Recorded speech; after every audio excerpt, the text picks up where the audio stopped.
Hello, doll friends! For today's video, ang atin namang imi-makeover ay ang 1998 vintage Barbie.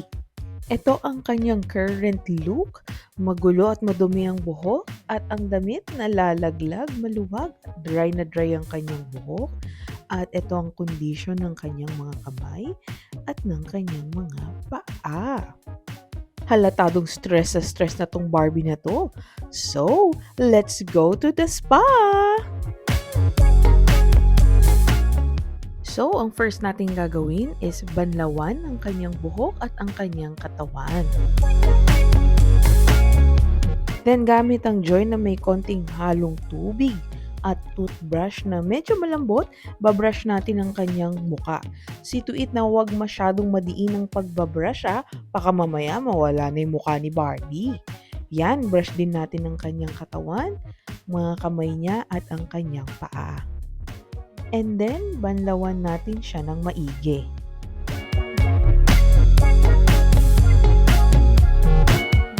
And then, kuha tayo ng konting shampoo at shampoohin natin yung buhok niya.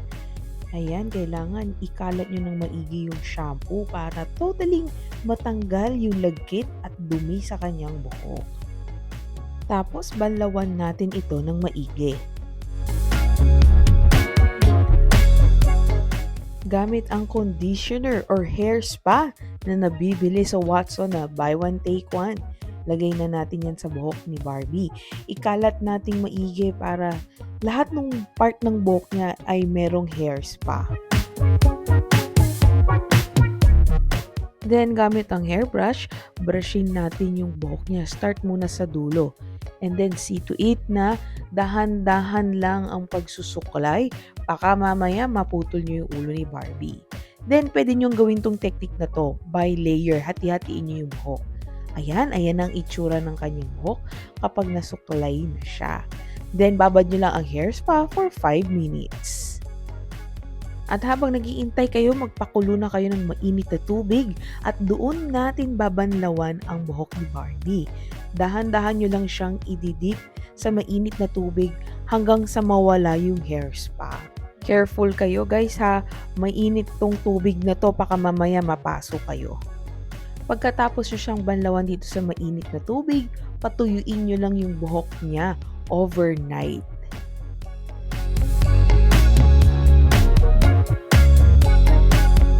O, handa na ba kayo sa kanyang reveal? O, eto na si Barbie ngayon. Fresh na ang kanyang itsura at nagmukha na siyang bago. Well, eto ang kanyang before, stress na stress. At eto na siya ngayon, very blooming.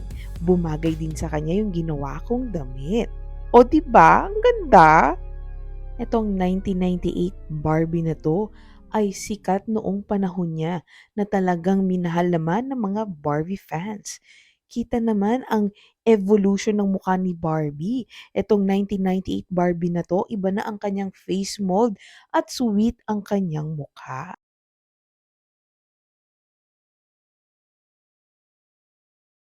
Thank you for watching, doll friends! Hanggang sa susunod na video. Bye!